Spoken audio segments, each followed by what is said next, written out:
Welcome to Western Kabuki. It is another balmy summer night. We are all recording in our respective little hidey holes.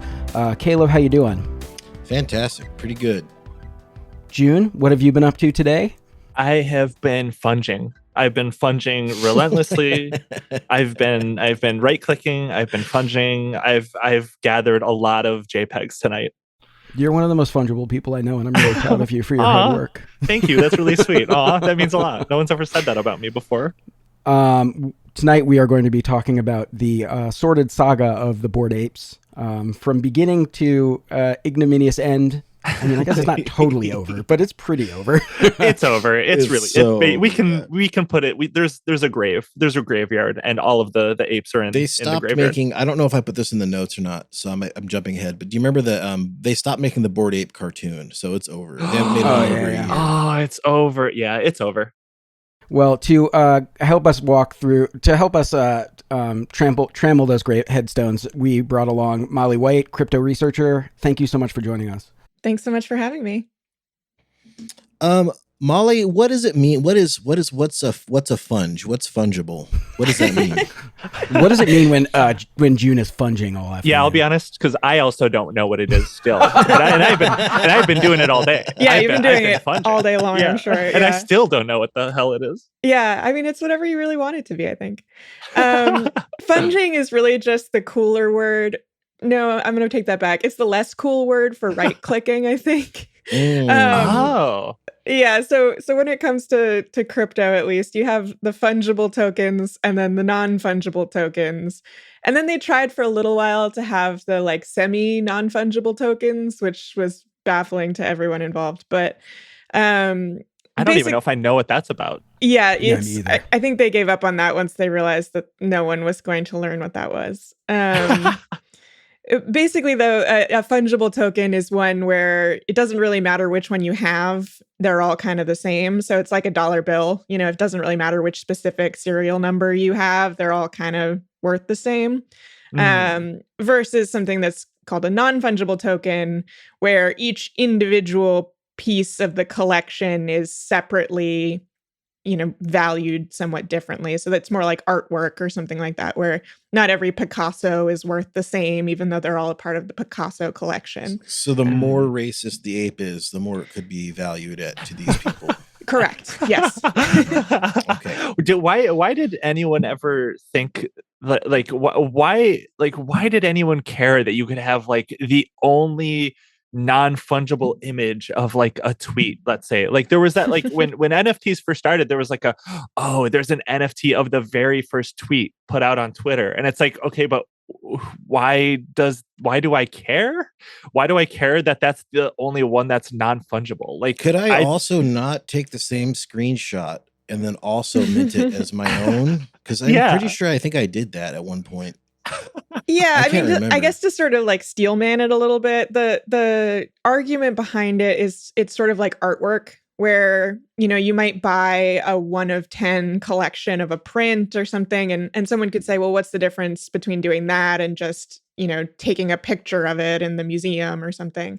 And so like there is this capacity among human beings to assign individual value to pieces of artwork or, whatever it might be, the original vinyl for something. And so it was sort of an attempt to move that online, but that's somewhat challenging just given the way that we as humans tend to think about things online, which is like you see that absurdity come out where people are like, I don't want to pay $1 million for a screenshot of a tweet that I could just take myself. And so like some people are sort of willing to apply the collectible mindset to some online things, and some people are like, that's the dumbest thing I've ever heard. I guess the way I feel about it is just like, we already knew from like MP3s that everything that lives online feels ethereal and weightless to us, like as human beings. Like the idea that we would suddenly be like, oh yeah, we hate paying for movies and paying for music now, but once we see this shitty picture that's procedurally generated by a computer, oh man, I'm going to pay hundreds of thousands of dollars for that. There's going to be a market for it. And I think that's something that like the NFT industry really struggled with, but you can really see where a lot of this came, I think, from the top down out of executives in boardrooms who are like, people are going to buy these things as luxury items. They want them for clout. They want to be able to brag that they were the first person to buy the Taylor Swift song, and they can only prove that if they have the NFT. And then you sort of ask a real person and they're like, what? I don't care at all about that. Yeah, and that's the thing is I feel like most people still don't really know what NFTs are. And I don't think anyone ever really will if you already don't, unless like you do like a deep dive. Yeah. Like I don't think NFTs or that concept will really come back in any capacity. I can't imagine. It was already done when it started. There's so many like strange use cases beyond just the I guess the Bored Apes and stuff that we're talking about tonight. So I was working for a construction company, and I had this guy relentlessly hounding me to like set up a couple different things where we could do NFT deeds, and then also like NFT deeds for like timeshares of houses that we would build for like profit splitting or something. And it's just like, you can't, like, no bank in the fucking world is going to allow you to like get a loan if your deed is an NFT. I tried explaining to this guy that there's like this very regulated and difficult process for people just to get the loans. And he just, I guess we just didn't, we weren't forward thinking. He was too early for us. Shit. Well, poor guy. Society really let him down. It let down the construction industry for contracts, I guess. I don't fucking know. That guy was really on the bleeding edge of things. I'm still friends with him on LinkedIn. I should check in and see what he's up to. Yeah, I wonder how that's going. Yeah, for sure. His business is great. Yeah. Okay, ask him about NFTs. Bored Ape was founded by Yuga Labs. Tell who are these people that did this and why? Yeah, so it's a group of a couple guys, which I guess is sort of the case in most crypto projects. Dudes rocking. Yeah, dudes rocking and being dudes.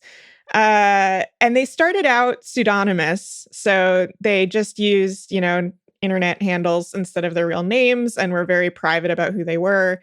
And they created this NFT project called Bored Apes, which was among the earlier ones. It wasn't like the earliest project by any stretch. There were definitely ones that far preceded it, but it was definitely like the first or one of the first ones to really take off and sort of enter the mainstream public consciousness.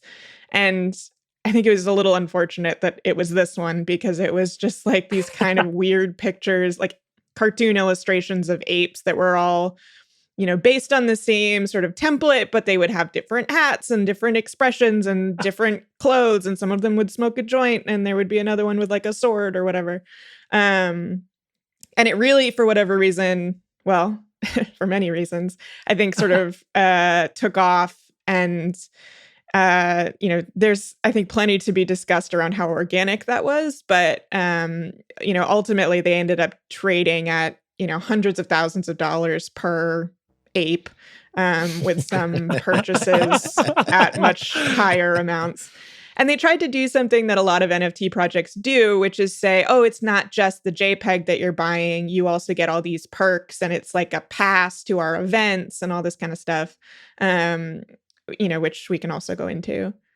Oh yeah, we will. Oh, we will. Just a quick aside. I will, like, it's been like nearly 2 years out since like the Bored Ape like fever died down.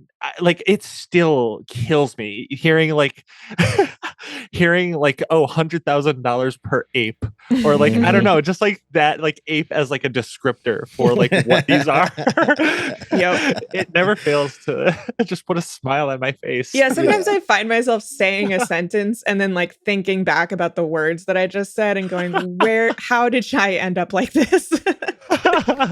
But were the founders like Silicon Valley guys, or were they people like, where did they come from? Were they entertainment people? Yeah. So they claim to have sort of like a literary background, although I don't know if they actually worked in literature or they just sort of were like, we like reading. But I think one of them was like working as a writer. Some of them had software backgrounds, but they were kind of randos, I think. They knew each other, and they decided to do this group together. But they weren't, already in VC world or, running crypto companies or anything like that, if that's what you're asking.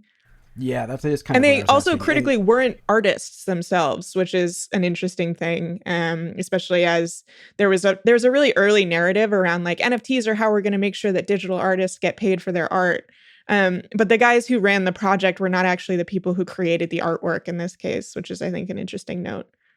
Yeah. How does that, I guess, how did that work? Because like looking at it like today in the world that we live in now with like AI art, it could be easy to assume it was all just AI art because it's the same exact template. The apes are all shaped the same. Like it's just different. It's like very slightly different features. Yeah. But it's none of it was AI art, right? No, it's procedurally generated, which means like they drew each of the hats and they made each of the facial expressions, and then they use a computer program to sort of mash them all together.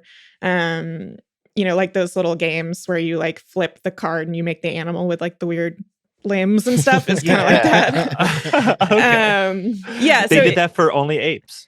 Right. It was all for apes, all following the same sort of art style, but not AI generated. There was some this is, I think, how I heard of Bored Apes initially was their logo. That was, a lot of people had made the claim that it looked like the SS Nazi Totenkopf. Is that how you say it? I don't speak German. I don't know, but the SS logo with the skull. Right. Do we know enough about these guys' background? Is that a real possibility? Is this BS? Is this hand wringing, or is this, because it kind of, at first I was not sold on this, but the more I read about it, it's like, what do we think? Because it really does. I'm looking at the picture, the comparison picture right here, and it's like, it like kind of does. It kind of does look kind of similar. And you're right. That now that you bring this up, I totally forgot about all this. But yeah, there was like a couple of day like news story about this being a possibility back in like 2021 or 2022. Yeah. I totally forgot about this. Yeah. So I don't think anyone really knows for certain, but there certainly are a lot of coincidences that are a little bit hard to ignore. Didn't some of the apes also have some questionable German attire? Yeah, that's... Mm-hmm. Yeah. So if I had to take a stance on it, my opinion is really just that like these are kind of the 4chan types who decided to put some like nods to some racist memes and stuff into it. I don't think necessarily that they're out there, saluting Hitler and all that kind of thing, but like it's pretty clear. Epic. Yeah, it's pretty clear that they're kind of steeped in that culture, and like if you spend too much time in the cryptocurrency world like I do, you see a lot of that stuff around. There's a lot of just like really casual racism and references that you're like, geez, I can't believe that person just said that. Yeah, I mean, there's like a really small or a very large Venn diagram, rather. Shout out Kamala Harris and her Venn diagrams. There's a very large Venn diagram with like tech people and just like the most insane type of online person, like sort of like super edgy, probably sort of Nazi like world. That's just kind of like an overlap. That's why RFK had such a foothold in the tech world. People think that dude's great because he's like a kind of a nut. No, they're like tech guys are all kind of nutty. Yeah. Turns out being raised by computers does that to you. Not me though. I'm different. Yeah, no, we're all of us different. were raised by computers in the cool and progressive way. Yeah, unironically, yes. That's right. Okay. So this goes on. This starts in 2021 or something like that. Let's talk about how these things, you alluded to it earlier, Molly, in some questionable ways, that this is kind of the fun part, the rise and the fall of like how these were marketed were like celebrities, right? It's like, right. Like how do we know? Because I know that, well, and we'll get to this too, like a lot of celebrities have been named in like class action lawsuits or sued directly by the SEC, which we'll talk about in a bit. Do we know like for certain how many, like they all had to have been just paid? Like, tell us about the process of this. How does this actually happen? What's the logistics of this? Yeah, so it's all very. They wouldn't come out and say it or anything like that because it's kind of illegal to do that. But they definitely made some deals with celebrities to quote unquote buy the NFTs in very public ways. So there was all this news coverage when Justin Bieber allegedly bought a Bored Ape for like $1.3 million or something like that. But he's not actually buying that, right? That's what I'm getting is he's right. And so it's like a gift. It's like a gift, like it's like a wink and a nod and a gift, right? Right. That's at least the sort of prevailing theory. And there's a company called MoonPay that does a lot of this. They call it like concierge NFT service, basically trying to say like, oh, well, these celebrities don't want to do all this hard crypto stuff themselves, so we'll do it. But they have, they seem to be involved a lot in some of these celebrity deals where the money seems to be kind of moving in a pretty circular way where, projects are sort of passing NFTs along for, crypto that maybe came from a different project, and it's all kind of funky when you actually look at it on chain. But yeah, I mean, I think the prevailing theory at this point is that the Bored Ape crew, Yuga Labs, were doing these deals with celebrities to basically increase the profile of the Bored Apes by suggesting that these celebrities were just out of their own interest getting involved and buying NFTs, and that like, oh yeah, Paris Hilton just loves NFTs and that's totally why she decided she needed this thing. And then went on Jimmy Fallon and like awkwardly shilled her NFT. We're going to talk about that, I think, for quite a while, because I've alluded to that moment on this show a few times. Just a very surreal moment for me. Oh my God. One of the weirder things I've ever seen. Definitely like in the 2020s, one of the most like unreal feeling moments. Yes. Like it's a moment that I'll be on my deathbed and still be thinking about. That was like, so strange. I feel like that was like the specific moment where like most reasonable people were like, okay, NFTs are dead now. Well, it really was, by the way. We're already talking about, we just go through this by Google Trends.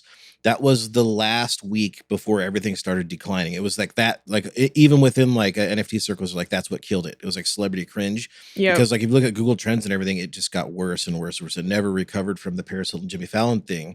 And if you didn't see that, and again, I've talked about this probably 5 times on this show because it was just so cerebrally terrifying to me. It was like, it was like, maybe like, giving yourself a self-examination in the shower and feeling a lump, like something's wrong with our economy, like with the world.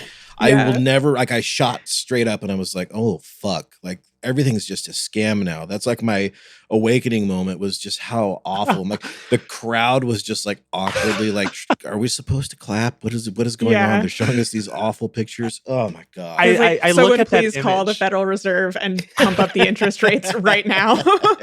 we need to destroy America. Like it's like it's over. This is the end of the empire right here. Yeah. So like even just looking at that image, I just feel the pain of the room and Jimmy Fallon and everyone. It's just like it's there's just something so, it feels like it's like a cliche to say this, but it's so Lynchian, it was like so like this isn't real life. This isn't real, right? Like really, this is Lynchian a fake is thing. Perfect word for that. Correct. Yeah. Okay, we'll get back to the celebs and all that stuff in a little bit, but I want to talk about, and this, I think, hopefully, Molly, you can feel, because I'm an idiot. I'm semi-tech literate at best, but like the security aspects resulted in this, or lack thereof, resulted in a lot of very funny situations. This is the famous one. Todd Kramer. He was some sort of, he was actually a guy, like he owned an art gallery or something. He's the famous one who tweeted, "I've been hacked. All my apes gone. This just sold. Please help me." And he posted the picture of his ape that got sold. What I didn't know about this, by the way, was the amount of NFTs that were stolen from him. $2.3 million worth of money gone for this guy. $2.3 million. Well, it was like 8 NFTs, or it was 8 Bored Apes and more NFTs. Yeah. Can you imagine like the worst moment of your life becoming a meme that everyone loves? That you get to see everywhere afterwards? Yeah, because that's like the great thing about that is like he posted the "I've been hacked" and everyone's like, this is the funniest thing ever. And then like the thing that people would do, like if you weren't there back in like 2021, early 2022, the thing that you would do to make fun of people that were really into NFTs, because they always had their profile picture on any social media, their ape. You would just download that profile picture and be like, here, I have it right here. Or I also have this. Or demand that they remove it as their profile picture. I was one of those guys saying that to Todd, unfortunately. I feel like a fucking prick now that I realize it's worth almost $2.5 million. I'm like, change your profile picture, bitch. It's not yours anymore. No, don't feel like a prick. These people are like deeply evil. That like there's just something so deeply evil about NFTs that's led to like the AI boom, and like it's a through line. You don't have to feel like a prick for making fun of people who are willing to spend $500,000 for a digital ape photo. Yeah, that's the comfort I get, at least with the like Bored Ape hacks, is like the people who are losing their Bored Apes are probably not going to have trouble making rent next month. Yeah, like, at least you really hope. That was like a high ceiling sucker thing. You had to have money to get into these. Yeah. It's not like a lot of people who get like rug pulled on other things, and these are just like kind of economically desperate people that are trying to get ahead and get fucked over. This is not that. So you guys are right. Fuck you, Todd. This is what I'm doing. You know what? I take it back. Fuck you, Todd. Yeah. Fuck you, Todd. So I didn't realize he was like he was a notable guy. Todd. He's a guy. Thought he was just I thought he was just some random Twitter guy. No, I thought he was just a guy. He's like some sort of art gallery New York guy. I didn't know that until I was researching for this episode. So yeah, probably not really. Like, he's probably fine. He's still doing NFT shit. So I mean, that tells you all you need to know. He's a lot less active these days, and he never got those back, by the way. Yeah, amazing. But that leads me to my question, Molly. How does an ape get hacked? How? See, this is what I'm talking about. Those sentences that you say, and then you're like, "What am I talking about?" Yes, like, help me out here. Yeah, so there's really kind of a whole variety of ways that it happens, and it's often pretty common stuff that happens. Sort of, it's like not super specific to crypto. A lot of the time, people will end up getting, phished, like, pH phished, where they'll, someone will tell them, "Hey, I'm super interested in your NFT. I'd love to buy it from you. Let's do a trade on this platform," or something like that. And then they would send a link to what they were passing off as like their preferred NFT trading platform. And it would turn out to just be a total scam that like looked like an NFT platform. And when you went to make the transaction in exchange for whatever it was, you would end up with your NFTs gone and you would not receive what they had promised you. So I think that was what happened in this case. There's also people download malware onto their computers, and that gets access to their cryptocurrency wallets, which are often just like a browser extension and not super secure.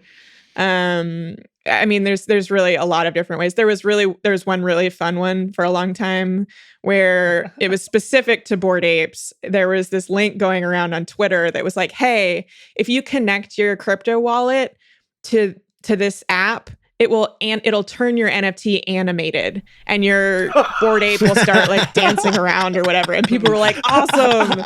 And then did it, and they got totally owned. This is like 1990s AOL type scams. I was really expecting. I was really expecting like a technically specific answer that I wouldn't really understand. No. This is just basic shit. So there's nothing unique about these. Typically One of the things I've learned is that no. like 95% of hacks are really just people being like, "Hey man, why don't you go to this website and type in your password, and you will get a free car." Yeah. And people are like, a lot of it actually for me really harkens back to the RuneScape days, because remember there were those hacks where people would be like, "Hey, if you give me your really expensive armor, I'll gild it for you, and then I'll give it right back, I promise." My God, of course I do. I was in those streets. Exactly. I was at the Grand Exchange. Exactly. I was at for Rock So Bank. those guys are stealing NFTs now, is what I'm saying. Yeah, that was in a Diablo 2 a lot, where they'll dupe your stuff, and I promise, bro, I'll give you like 1,000 gold if I can dupe your armor. Like, okay. Yeah, fucking crazy.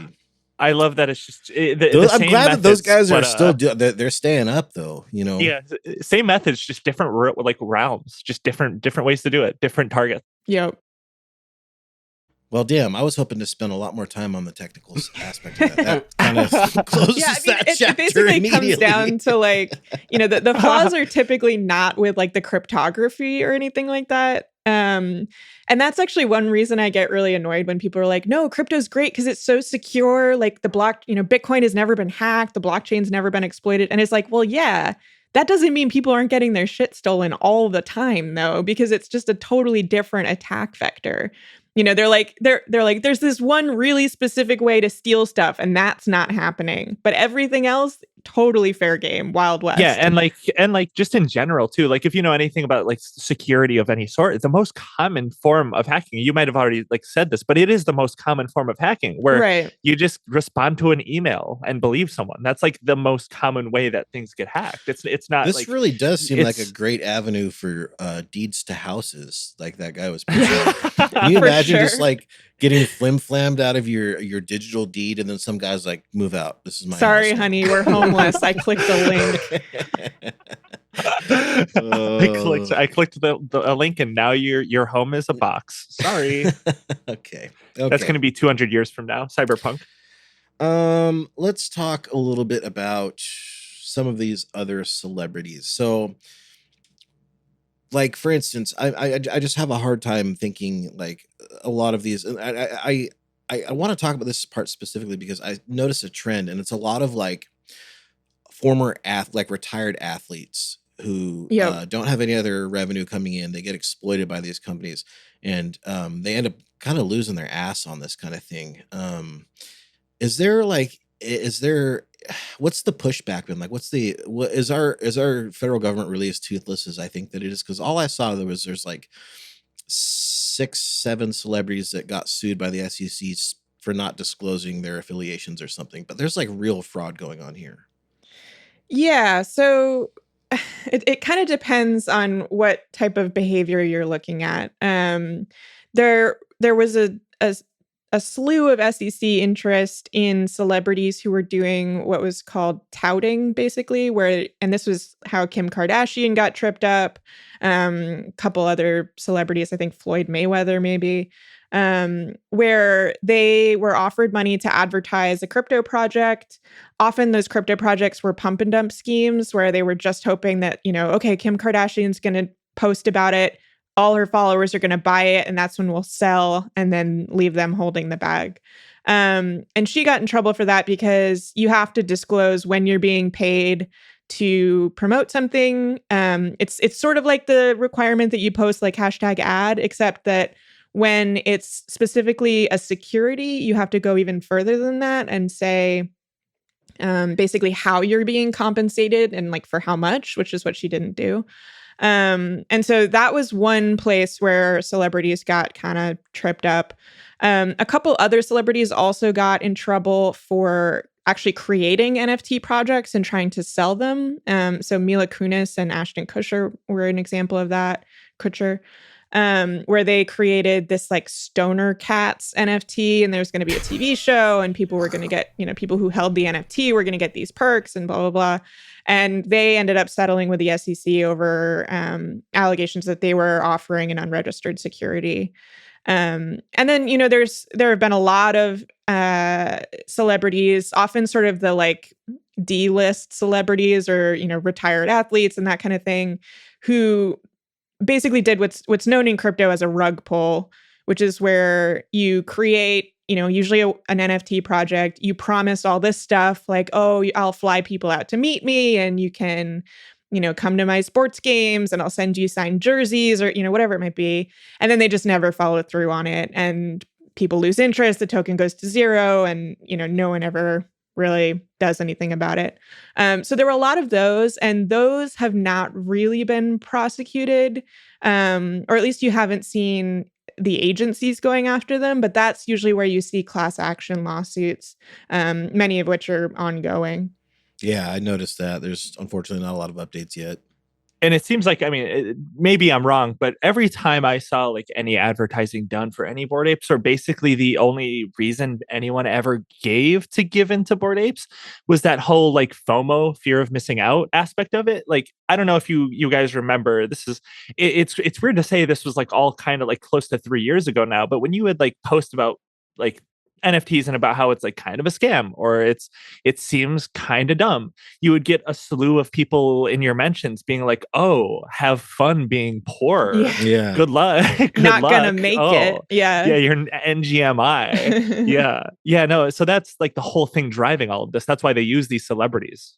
I mean, the other big celebrity debacle with the Bored Apes was Seth Green, right? He's coming up too. Yeah, he's So next. good. He's next on the docket, I think. One of the like other like main, of course, we were talking about the Jimmy Fallon, Paris Hilton event, which I feel like if you have Paris Hilton, famously, I feel like she's not a very reliable saleswoman. Maybe I'm wrong. Maybe I don't know enough about her. But didn't she, I don't know if you guys remember, but didn't like Elon Musk do like a brief partnership with her for like Twitter when they like rebranded to X? Do you guys know what I'm talking about? I do. I don't. Yeah, okay, I don't even know what it was, but it was basically like, she's gonna lead the way on video content on X.com. And that was like a year ago. And look at it now. It's the everything app. Yeah, they have everything there. Okay, I was really fascinated by like who the NFT projects decided to work with in a lot of cases, and I don't know how much of it was like this was just who they could get and who is willing to do these types of kind of shady deals. But the people who were like really pushing NFTs were like Gwyneth Paltrow, Justin Bieber, Paris Hilton, like a bunch of just like really random people, and you're like, who exactly are you trying to appeal to? Like it was just like, really unclear. Molly, don't like, let him off the hook. Jimmy Fallon was at 8 Fests 1 and 2. Yeah, Jimmy Fallon for sure. Really? He was really big on. Oh yeah, he was all in. Yes. That's why. Yeah, that's why. What? That's why. He I had feel him like on if the there's show. one guy who like actually got totally sucked in, it was probably Jimmy Fallon. And he never my got in any God. trouble for any of that shit too. There was like a very like obvious conflict of interest for him to be doing that, and Yeah. TV network was like, fuck it, not our problem. That's crazy. Like I knew he had that whole bit on the show, but I didn't realize he was like, I thought I was like I don't like Jimmy Fallon, but like I was like, oh, I feel sorry for him. No, he was No, like all fuck in on him. it. He was all in Don't on feel it. sorry for all him. in- Yeah, no, he I think I was didn't know that. He was maybe a partying with believer. LCD Sound System at 8 Fest 1 and 2. Wait, yeah, no, you mentioned that earlier before we started recording. The band LCD Sound System. Yeah, they're also No. NFT guys, unfortunately. No, They were at Why? both 8 Fests. The first one Never on the meet yacht. your and then- heroes. yeah, No. no kidding. Can I? Okay, I don't think we were going to talk too much about Ape Fest, but what the fuck do you do at Ape Fest? Drugs and standing around awkwardly is And like kinda- bad dancing from the videos that I've seen. Jesus. Yeah. Oh, Yeah, I Amy think Schumer was at was she at 8 Fest 1 or 2? Do you remember that, Molly? Amy Schumer don't was the recall. big get for, I think it was the first one. Yeah, It's like maybe. Amy Schumer and LCD Sound System and Jimmy Fallon. Like I would Oh. rather kill myself. I like LCD Sound The System. big but three. I don't know. As people call them, the big three, the big But three again, like, celebrities you- that everyone loves. You look at that and you're like, someone out there was in a boardroom somewhere going, what do crypto bros love? Amy Schumer. You know, Yeah. it's like, what was the thought process there? That's really just like who's available. Because like he was even lower than that first. The first big celebrity I think was like KSI. He's like a YouTuber and streamer. Yeah. If you don't know who that is. And I remember because back to that was the point that I forgot earlier. It was like kind of on the whole FOMO thing. The way that they would have these celebrities announce was very curious to me. And I remember KSI's was like, I finally gave in and got a Bored Ape. Like it's like I can't be without this thing, or I can't miss out on this phenomenon.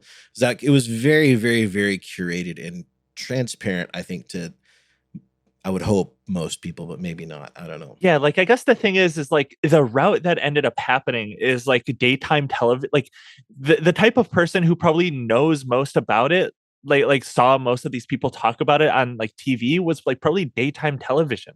But that's not the like route that Bored Apes, I feel like we're gonna like be most successful. Like you're not gonna get like stay-at-home moms to care about this shit. It's like you have to like if you really wanted to like appeal the most to like that demographic, you're gonna have to make some more Nazi imagery like that. It's like gonna be that crowd that's gonna care about that the most, you know, like the 4chan people.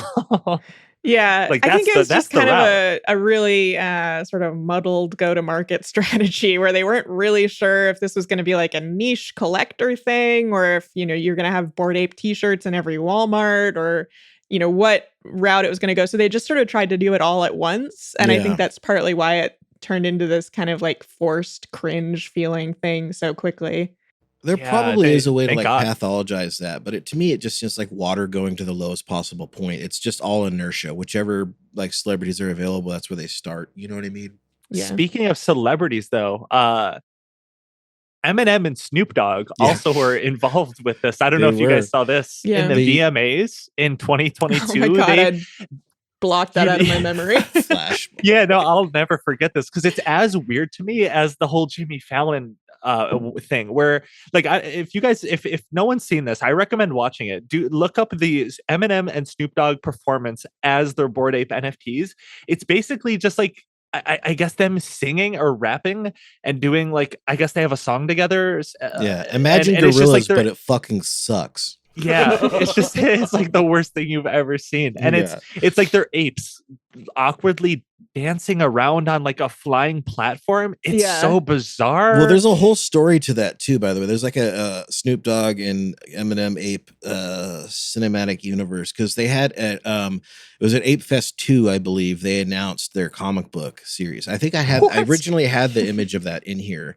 But yeah, they have like their own comic books, or they had, I'm sure it's not being updated at this point, but they had like comic books or whatever where they like would solve crimes or do something. I don't really know. Like Eminem and Snoop Dogg do.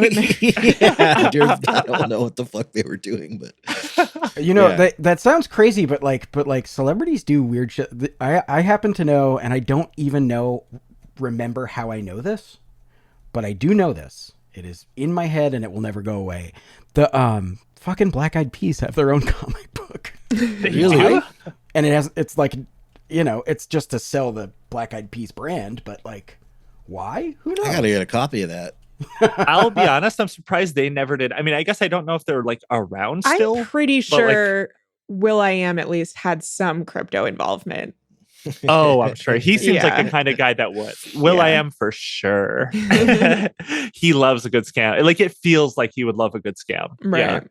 Yeah, I mean, I think the whole like, we're going to make Bored Ape comic books and we're going to have, all this like cinematic universe and like lore. Jimmy Fallon did this too, where he's like, mine is a sea captain, and he's got this whole story for him.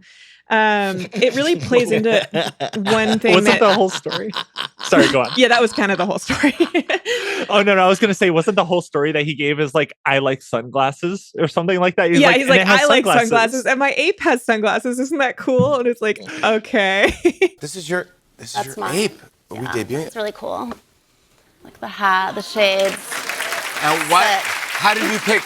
Because you can pick your ape. Yes, I was going through a lot of them, and I was like, I want something that like kind of reminds me of me, but this one, it does.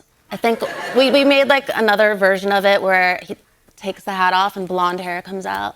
Yeah, because you can do it now whatever you want. Mm-hmm, animated version. We're part of the same. We're part of the same community. We're both apes. I love it. This is my ape. Yours.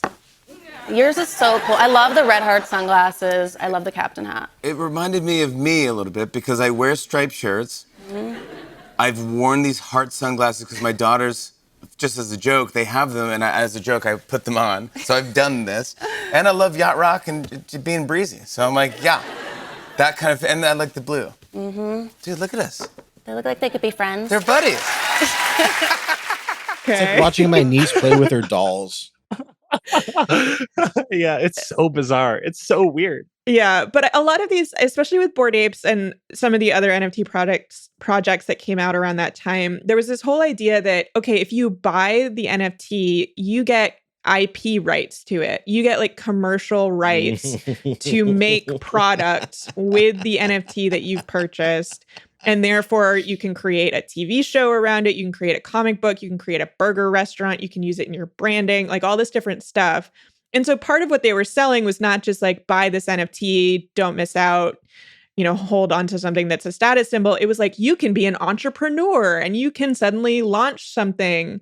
And I think it really sort of preyed on people who had this general idea that like, maybe I would like to be a business owner, but didn't really know what to do. And they were able to say like, do you ever like get into a hobby and you're like, before I start this hobby, I need to buy all the stuff so I can do the hobby? I think it was kind of like that. It was like, I want to build a business. Yes, I'm looking at some things we've all in my done room it right now. Yeah. I think it was kind of like that, where they were sort of preying on people who were like, I want to build a business and I don't really know what it's going to be. But if I just buy this Bored Ape, then I'll have the whole brand thing figured out. And then from there, I can make my canned water, or whatever it is. I mean, these are all things that people have tried to do with Bored Apes, like canned water, beer. There's a burger restaurant. There was endless TV shows, comic books, things like that. But like the reality is they're not going to do it. They're not going to start the business. And when they do, people are going to look at it and they're going to go, oh, that's kind of cringe. Yeah. Yeah. There's funny enough, I have not gotten the picture yet. My brother is on vacation. He's going all around Asia right now. He's going to Thailand next. And there is in Thailand a coconut distributor that uses a Bored Ape. And I told him, I was like, listen, if you can find me, can you like get me some swag of this? Like I smuggle back a coconut.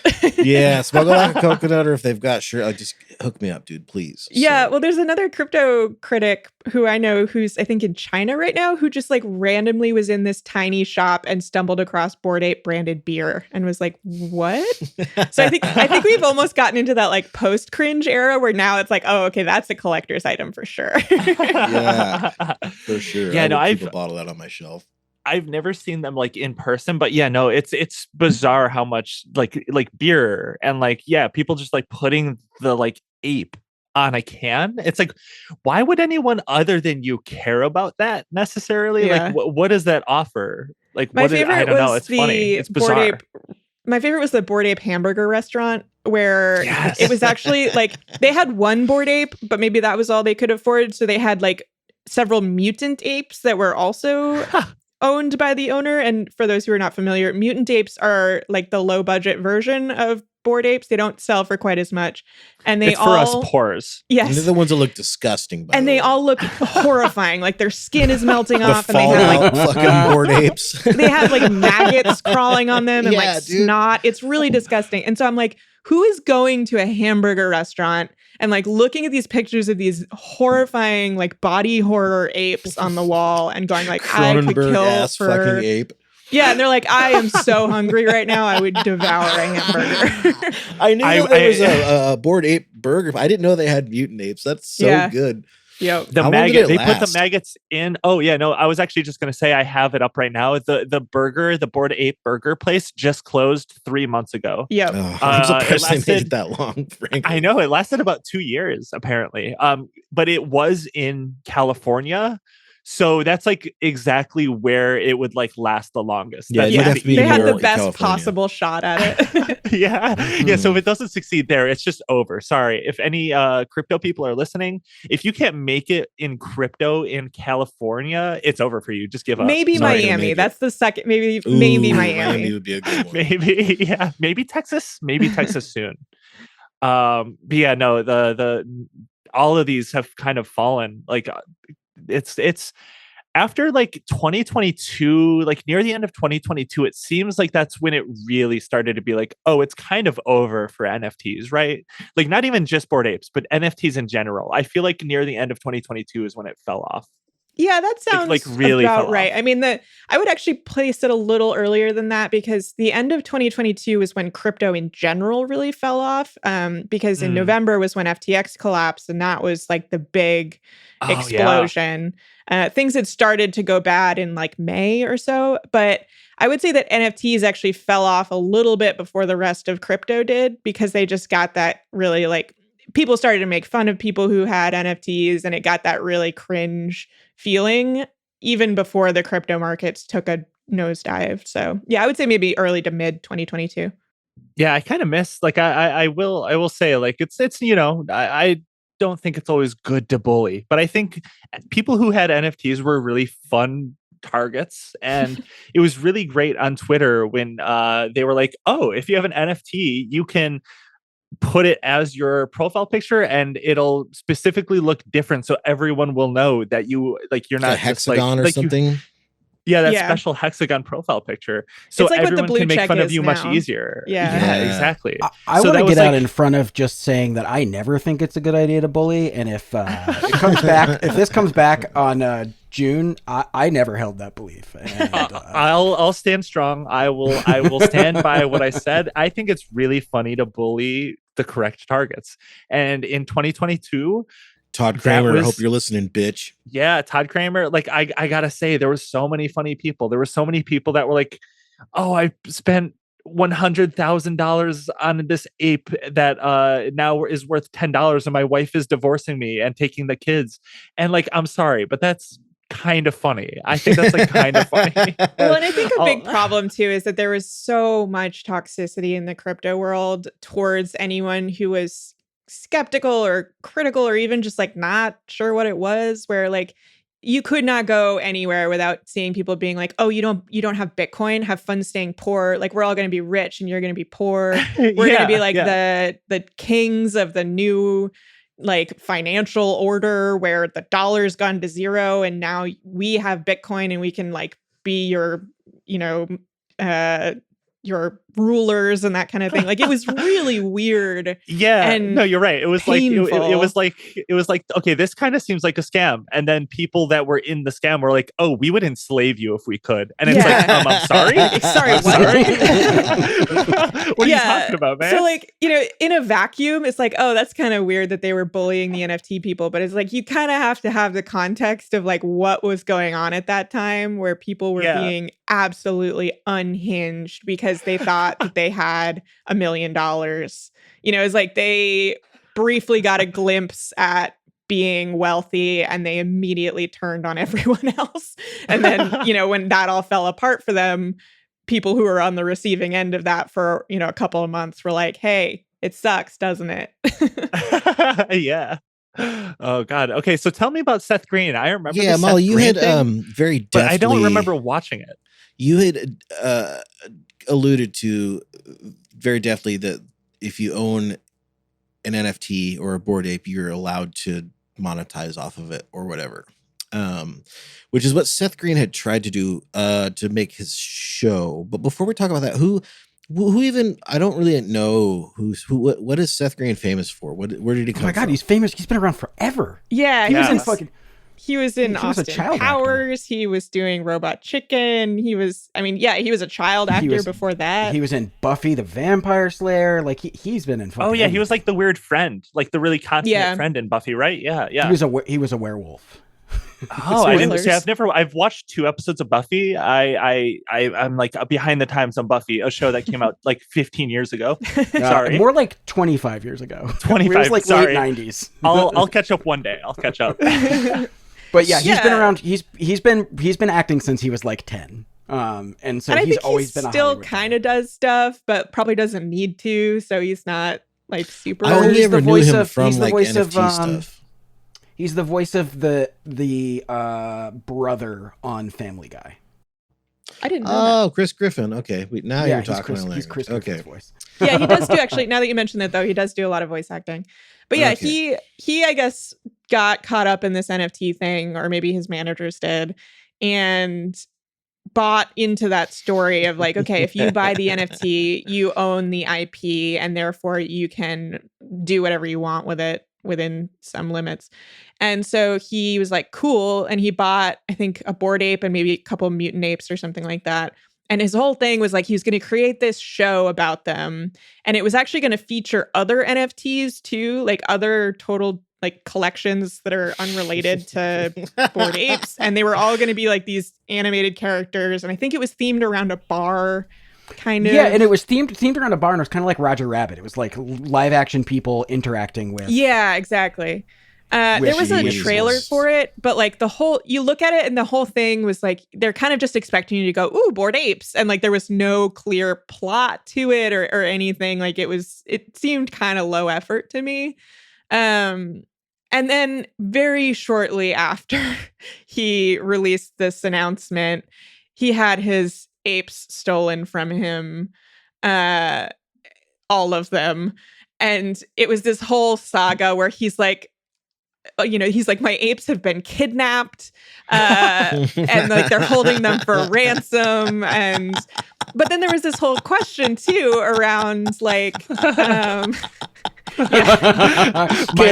not the ransom. I would love to write that ransom email. Oh my God, Seth, we got your apes. Yeah, we have your apes. They've been hacked. Unmarked bills. The best thing is he like tweeted at the guy who he could see who had bought the stolen ape from the scammer, because like when they steal them, they usually flip them really quickly. And so it wasn't the person who stole them, but it was the person who had bought it from the person who stole it.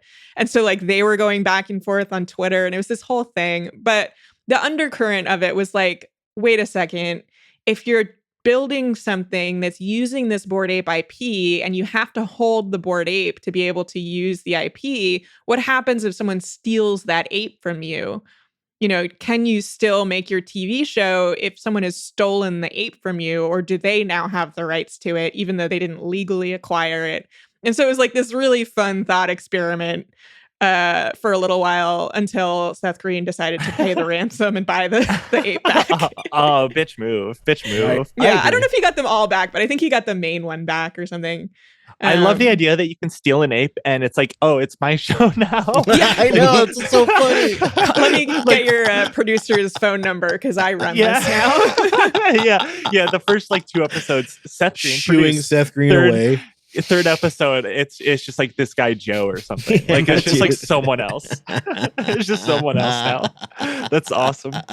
They really thought about everything when they were doing this whole like you own the rights to the ape and all the profitability. Yeah, like they were really thinking long and hard about that. I mean, I kind of looked at the terms of it, and it doesn't look like something that would hold up in court personally. So it seemed like the kind of thing that like maybe those tech guys just wrote it and didn't have a lawyer look over it. And I was really hoping for a while that we would actually get like a juicy legal case about this, where like maybe Seth Green didn't get his ape back, and so he had to go to court and like actually go through the terms on it. But that has not happened yet, and I really wish it would. Damn, one day. Actually, no, I don't. I feel like that time's passed. I feel like, and I think now that Yuga is a lot more corporate, they've actually had a lawyer come in and look at that stuff. So that time may have passed. Okay, it's time, guys. It's time to talk about Ape Fest 3, which is famously the one where everybody went blind. This is another one of those things. It was like, is it okay that I'm laughing at this? It definitely like should see. Like the thing is, it's like all of this is so ridiculous, right? Like I don't know. Like it's probably objectively bad that a bunch of people went blind. Well, so I decided it was okay to laugh because they went temporarily blind. Like they were all okay. So like everyone was fine after a couple of days. I'm just reading the first part of the statement they put out, and this is from the official account, the Bored Ape account. Apes, we are aware of the eye-related issues that affected some of the attendees of Ape Fest. Why do you call them apes? These are fucking people you just blinded.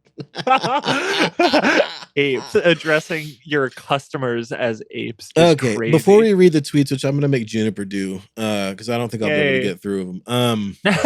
What happened? What happened at Ape Fest 3, Molly? What went wrong? Yeah, so the Ape Fest events are always kind of this weird combination of like, they're trying to be these huge events, but they always look kind of low budget, like they have these like cardboard cutouts and things like that look kind of weird. And in this case, they wanted UV lights, which, I mean, they had UV lights throughout the whole place, but I think it was specifically UV lights that were being used at some sort of like an EDM concert that they had going on. They had like a DJ there, and they were using UV lights as a part of the stage setup, except whoever bought the UV lights didn't check what kind of UV it was. And it turns out, as I learned in this instance, that there is like the entertainment UV, which is all cool and fun and will not burn your retinas. And then there's the like sanitizing UV that's used to kill germs and COVID and all that kind of stuff. Oh, is and that what happened? Yeah, they bought the wrong UV light bulbs, which, as it turns out, kill germs and also cause skin and eye damage. So basically people got like eyeball sunburned at the Bored Ape Festival. And like some people actually had to go to the hospital. They like woke up in the middle of the night with like excruciating eye pain. They had vision issues for a couple of days. But the good news is it's usually temporary. It's basically it's actually the same thing that like welders get if they don't use the right eye protection. It's called like welder's flash, I think is the name of it. And it's painful and it hurts your vision for a little bit, but ultimately is pretty benign. So that's why I felt kind of okay laughing about it. Jude, do you want to get through this series of injured apes here? Yes. Oh my God. Boy, this is the greatest honor of my life. Absolutely. All right. So this is from Ape Fest 3. So this is Feld. I'm not going to read everyone's name, but I'll distinguish when I'm reading from someone new. All right. Anyone else's eyes burning from last night? Woke up at 3 a.m. with extreme pain and ended up in the ER. I saw a couple of reports, but just trying to figure out if there was a common thread. Another person says, I woke up at 4 a.m. and couldn't see anymore. Okay. I feel like such an evil person for laughing at this. But okay, no, Molly, you're right though. They're all fine. They were all fine. They were all fine. And Ape Fest was in like, I think it was in Hong Kong maybe. And so the ambulance ride cost them like $15 or something. That also made me feel better. And if you have Bored Apes, like at this point, and you're in Hong Kong, you're probably one of the more evil people alive. So it's like probably fine also. All right, I'll start this one over. I woke up at 4 a.m. and couldn't see anymore. Had so much pain and my whole skin is burned. Needed to go to the hospital. The doctor told me the UV of the lighting of the stage did it. It has the same effect as sunlight. Still cannot see normally. And then this is Feld again. Yeah, I was in the clubhouse like 70% of the time and I'm still wrecked. I can't imagine how people who were out there the whole time are faring. Thanks for the info though. And then a new person, Nini, says, OMG, yes, me and Rax's eyes were burning so bad. Yeah. And the best thing about it was that like Yuga Labs was super slow to acknowledge it. It was like a couple of days, I think, before they actually acknowledged it. And so people were like, what just happened? And there were all these theories about like some sort of terrible pink eye outbreak. Yeah. Wait, yeah, I just scrolled down a little bit more. I almost burst out laughing reading this because this person says, I can confirm it is from the bubbles near the stage. I've heard rumors it was a disgusting, crazy eye prank orchestrated by someone. Like it was like an orchestrated pink eye event. Not orchestrated by someone. Crazy eye prank orchestrated by @PP_man. I mean, some of that is probably just crypto Twitter being crypto Twitter and like making up weird stuff. But yeah, I mean, like they didn't acknowledge it for a long time, and people were like, is this forever? Are our eyes going to be, are you going to pay man for... give us pink eye? Questions we'll never truly know the answers to, I don't think, sadly. Oh, God. What a way for that really all to just kind of end, huh? Yeah. Like, other than that burger store closing, this was like the last Bored Ape story I remember. So, like, in my mind, this... blinding saga, the Ape Fest 3 blinding event was the final step in the coffin. That was like the end for me. That's like in my mind, that's how I chronologically end this story. Molly, is June right, or is there, what do we think is what possible future? I know they changed CEOs recently. Yeah, there's been a lot of trying to do. There's been a lot of thrash, it seems like, at Yuga, where some of the original guys left and they put in some new guys, and then I guess one of the original guys came back, and some people were like, oh good, he's gonna save us all from this terrible CEO who tanked Bored Apes. But it doesn't seem like there's really been much improvement in that department. They've been promising this big multiplayer game for years now, which is called Other Side. And they sold even more NFTs that were supposed to represent land in this metaverse project where you could play as your ape. And they've dumped like millions of dollars into it. And they keep doing every once in a while, like every 6 months or so, they'll do like an event where the people who own the Bored Apes can go see how things are going with the development. And it's always just horrendously disappointing because like it's really unfinished. It looks like World of Warcraft looked in like 2000. You know, the graphics are not very good. It's not really clear even what the gameplay will be because all of the events, like the most recent one, they all just went into this clubhouse and you could like walk around and you couldn't voice chat because they haven't built that yet. So they had to build in this story where like as soon as you beam into this metaverse, a goat steals your voice. Like that's the first thing that happens. And they're like, oh yeah, so you can't talk or anything because of this goat. Bye. And then like people just have to go like walk around and they couldn't really do anything. So everyone ended up just like standing in this clubhouse doing the twerk emote over and over again for like an hour. And they're like, cool, we paid $100,000 for this. That's so good. Oh, I love that. Yeah. So that doesn't seem to be going terribly well. And then, you know, there's Yuga, which is a little bit bigger than just the Bored Apes. They've acquired other major NFT products. So like the CryptoPunks were basically the first big NFT project and Yuga Labs took that over. They acquired that. They have Meebits, I think is another one.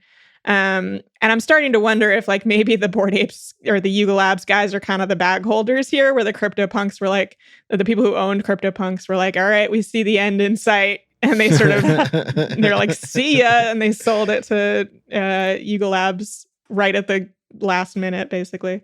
But who knows? Maybe they'll turn it around. You know what? I would be willing to bet they're not gonna. I think is that a bold prediction? I'm actually gonna take you up on that. I'm gonna buy a Bored Ape tonight. I was gonna say now's your chance to get one on the cheap. Yeah. Get in on the ground floor, as they say. Yeah. To the moon. The moon. I think the most recent development, honestly, was they won a lawsuit against someone who copied the Bored Apes to try to like bring attention to those allegations of racism. That actual artist that was like making fun of them has been like crucified. I can't remember his name. I was reading about Ryder that. Rips is his name. Yeah. Yeah, like, there was a really weird saga there, which I followed far too closely. But yeah, Yuga Labs won against him and is entitled to like, it was like $1 million or something like that in damages. But then he managed to piss off the judge so bad that they got attorney's fees, which is like $9 million. Oh my God. So yeah, he's I mean, it's all going through appeals and stuff right now, but that's a pretty bad outcome the lab for boys that guy. are eating. Yeah. So also one final world of the Bored Apes. Why I believe it's over. The podcast, the premier Bored Ape podcast, Two Bored Apes. Two Bored Apes. It's been 6 months almost exactly since they released their last episode. So for that alone, it's over. If the Two Bored Apes have stopped, if they gave up, it's over. It's over. That's the canary in the coal mine.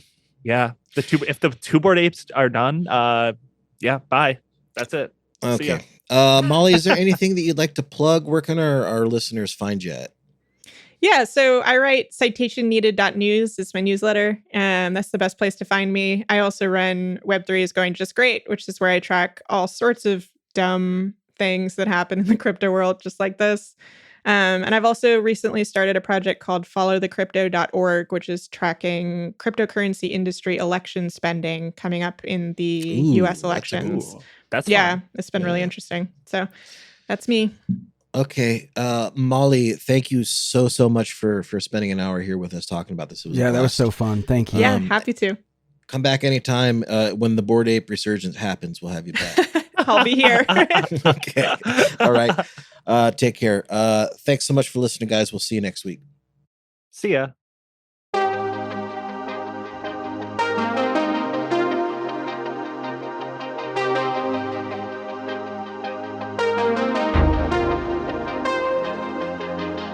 That's it for this week's episode of Western Kabuki, but you can hear plenty more at our Patreon, patreon.com/Western Kabuki. This week, we watched the 2007 Nicolas Cage movie Ghost Rider, and you can watch along with us. You can synchronize our podcast with your viewing experience and listen to us be absolute dipshits for 2 hours. Again, that's patreon.com/westernkabuki. Thanks so much.